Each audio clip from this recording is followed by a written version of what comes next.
नमस्कार, मैं हूं आपके साथ जसप्रीत कौर। मैं इस वक्त मौजूद हूं देवभूमि द्वारका में और जिस तरीके से आज चक्रवात बिपरजॉय गुजरात के तट से टकराएगा, यहां पर आप देख सकते हैं तेज हवाएं चलनी शुरू हो चुकी है, बारिश हो रही है। ये समंदर का पानी रंग तो कल से ही बदला हुआ है, लेकिन तेज हवाओं के साथ आप देख सकते हैं यहाँ पर खड़े रहना भी बेहद मुश्किल हो गया है, क्योंकि असर बिपरजॉय का दिखना पूरी तरीके से शुरू हो चुका है। ये पूरा इलाका वीरान है और इसको लेकर के तैयारी की गई है, क्योंकि 74,000 से ज्यादा लोगों को सुरक्षित इलाकों पर पहुंचाया गया है। हवा की रफ्तार आप देख सकते हैं, लेकिन चिंता इस बात को लेकर के है कि कल जब दोपहर को ये गुजरात के तट से टकराएगा तो इसकी रफ्तार 135 से 150 किलोमीटर प्रति घंटा होगी। आप देखिए लहरें उफान पर है, ऐसा लग रहा है मानो सब कुछ लेने पर ये लहरें आतुर हैं। और जिस तरीके से अरब सागर में हलचल देखी गई, उसके बाद अब यहाँ पर तमाम एजेंसियां अलर्ट मोड में है, लेकिन द्वारका देवभूमि है और ये कहा जाता है कि यहाँ पर कोई भी आपदा नुकसान नहीं पहुंचा पाई है, क्योंकि भगवान द्वारकाधीश सारी आपदाओं से बचा लेते हैं। ऐसे में अब देखना होगा, क्योंकि जो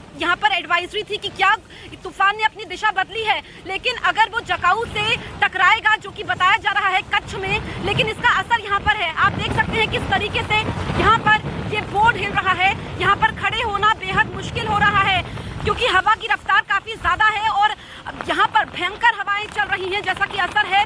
कई जगह पर हमने देखा है कि पेड़ टूटने की घटनाएं सामने आई हैं, छप्पर गिर चुके हैं। आप देखिए ये किस तरीके से लहरें यहाँ पर उफनती हुई नजर आ रही है, लहरों का तांडव लगातार जारी है। ये सुबह का वक्त है और आज का दिन गुजरात के लिए काफी अहम है। आज का दिन द्वारका के लोगों के लिए अहम है, लोगों के लिए अग्नि परीक्षा है, क्योंकि सबसे भीषण श्रेणी में इस चक्रवात को रखा गया है। लेकिन जैसा कि एक्सपर्ट्स बता रहे हैं कि अगर ये द्वारका में ना भी होकर गुजरे तो उसके बाद जो है स्थिति यहाँ पर भयावह होगी, क्योंकि जिस तरीके से इसका असर है वो गुजरात के 8 जिलों में देखने को मिलेगा। कच्छ में रेड अलर्ट पहले से है। इसके अलावा अगर हम बात करें द्वारका की, यहाँ पर भी रेड अलर्ट है। राजकोट की बात करें, हम जूनागढ़ की बात करें, हम पोरबंदर की बात करें, ये तस्वीरें न्यूज 18 इंडिया पर एक्सक्लूसिव तस्वीरें इस वक्त हम आपको दिखा रहे हैं ग्राउंड जीरो से। और आप समझ सकते हैं, हमें अंदाजा लगा सकते हैं कि यहाँ पर किस तरीके के हालात इस वक्त बने हुए हैं। लोग घरों के अंदर कैद हैं और यहाँ पर मुश्किल हालात हैं, क्योंकि लोगों को नहीं निकलने के लिए कहा जा रहा है और कल तक ऐसा ही मौसम रहेगा। लेकिन जिस तरीके से अब क्योंकि काउंटडाउन शुरू हो चुका है, कुछ ही घंटे का समय रह गया है, तो लेकिन ये बेहद मुश्किल हालात हैं और यहाँ के लोगों के लिए आप देख सकते हैं। एक बार इस तरफ की तस्वीरें मैं आपको दिखा देती हूँ। ये लहरें आप देख सकते हैं, आगे जाना खतरे से खाली नहीं होगा और हमारी हिम्मत भी नहीं है कि हम आगे तक जा पाए। लेकिन जिस तरीके से ये लहरें हैं, इनका उफान है, क्योंकि द्वारका के लोग बताते हैं कि ऐसा मंजर उन्होंने पहले कभी नहीं देखा। इस तरीके से उफनती लहरें, समुद्र में जो हलचल बढ़ी है और यहाँ पर जो बिपरजॉय का खतरा था, जैसा कि एक्सपर्ट्स बता रहे हैं, इसको लेकर के तैयारियां तो की गई है ताकि जीरो कैजुअलिटी हो, नुकसान कम से कम हो। इधर आप देखेंगे उस तरफ जहां तक भी नजर जाएगी, जहां तक कैमरा जाएगा, आप देखेंगे किस तरीके से उफनती हुई लहरें हैं और यहाँ पर ये लहरें नुकसान ना पहुंचाएं। अभी तेज बारिश हुई थी, पल पल मौसम बदल रहा है, लेकिन आज भी भारी बारिश होने का अनुमान है। आज और कल भारी बारिश होगी और जो 400 गांव हैं तटीय इलाकों से सटे हुए, उनको खाली करवा दिया गया है, लेकिन वहां पर पानी भर सकता है। ऐसे में जब भी तूफान आता है, जो उसके बाद हम देखते हैं कि रास्तों में ब्लॉकेज हो जाती है, क्योंकि पेड़ गिर जाते हैं, यहाँ पर मोबाइल टावर्स गिर जाते हैं, कम्युनिकेशन पूरी तरीके से लैप्स हो जाता है। तो कम्युनिकेशन लैप्स ना हो, क्योंकि अगर हम 1998 के तूफान की बात करें, कांडला तूफान की बात करें, उसके बाद ये सबसे भीषण तूफान इसको बताया जा रहा है। तो अब जो टेक्निक है वो मॉडर्न है, क्योंकि पहले से ही इस बारे में सूचना मिल जाती है। लेकिन जिस तरीके से चक्रवात जो है वो उसी गति से आगे बढ़ रहा है, उसी गति से चक्रवात आगे बढ़ रहा है और वो बिल्कुल भी कमजोर नहीं पड़ा है। कराची में जाकर के वो टकराएगा, लेकिन उस समय बेहद महत्वपूर्ण होगा। अब हमें यहाँ पर खड़े होने में भी डर लग रहा है, क्योंकि हम ग्राउंड जीरो से रिपोर्टिंग कर रहे हैं, लेकिन बेहद सावधानी से, ताकि आप तक तस्वीरें भी पहुँचानी इस वक्त बेहद जरूरी हो जाती है।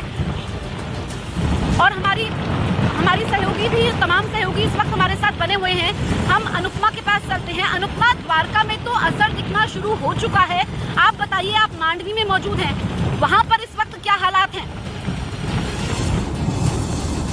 बिल्कुल जसप्रीत, देखिए जिस तरीके से आप बता रहे हैं कि पल पल मौसम बदल रहा है, यहाँ भी कुछ ठीक ऐसा ही हो रहा है। पल पल मौसम बदल रहा है, अचानक यहाँ पर बारिश हो चुकी है। लेकिन मैं देखिए यहाँ पर हवा की रफ्तार की बात करूँ तो हवा की रफ्तार यहाँ पर इतनी तेज है कि बामुश्किल हम यहाँ पर खड़े हो पा रहे हैं। मैं आपको एक एग्जांपल के जरिए दिखाती हूँ कि देखिए हवा की रफ्तार यहाँ पर कितनी ज्यादा तेज है। देखिए अगर कुर्सी की बात करें तो कुर्सी भी यहाँ पर जो है वो ठहरती हुई नजर नहीं आ रही है। यहाँ पर सब कुछ जो है, देखिए मैं एक बार आपको ये तस्वीरें दिखा रही हूँ कि आसपास जितनी भी चीजें हैं वो सब जो है वो साफ तौर पर उड़ती हुई नजर आ रही है। अब मैं आपको ये समंदर की लहरें दिखाती हूँ। देखिए समंदर की लहरें मैंने आपको सुबह जब 6 बजे की तस्वीर दिखाई थी तब समंदर कितना ज्यादा शांत और पीछे था, लेकिन अब देखिए हमारे पैरों के बिल्कुल पास तक जो है ये समंदर पहुंच चुका है। ऊंची ऊंची लहरें, ये साफ तौर पर बताने के लिए काफी, हालांकि बहुत खतरनाक स्थिति जो है वो हमारे लिए भी बनी हुई है, लेकिन हम सावधानी पूर्वक अपने दर्शकों के लिए यहाँ से वो तस्वीरें पहुंचा रहे हैं ताकि वो समझ सके कि आखिर ये तबाही जो है वो कितनी ज्यादा महत्वपूर्ण है। देखिए पैरों तक पानी जो है अब वो पहुंचना शुरू हो चुका है, लेकिन देखिए अरब सागर में ये जो तूफान उठा है वो कहीं ना कहीं इसीलिए बहुत ज्यादा महत्वपूर्ण हो जाता है क्योंकि प्रशासन ने तैयारियां तो पूरी की है, लेकिन आखिर ये टकराएगा कहाँ, क्योंकि लगातार ये तूफान जो है वो अपना लोकेशन जो है बदल रहा है। कहा जा रहा था कि पहले कच्छ से टकराएगा, लेकिन अब सबसे इंपॉर्टेंट ये है कि आखिर आगे जो है अब ये तूफान कहाँ टकराएगा। एक बार फिर से मैं आपको ये तस्वीरें दिखाती हूँ। ये तस्वीरें देखने के बाद जो है आपको समझ आएगा कि आखिर ये तूफान जो है वो कितना खतरनाक है। हालांकि 40,000 से भी ज्यादा लोगों का रेस्क्यू जो है वो यहाँ पर किया जा चुका है ताकि लोग जो है वो सही सुरक्षित जगह पर पहुंच चुके। मेरे सहयोगी जावेद भी लगातार मेरे साथ बने हुए, न्यूज़ 18 इंडिया की नंबर 1 टीम लगातार ग्राउंड जीरो पर मौजूद है। जावेद, आपके पास क्या तस्वीरें हैं उधर की, दिखाइए।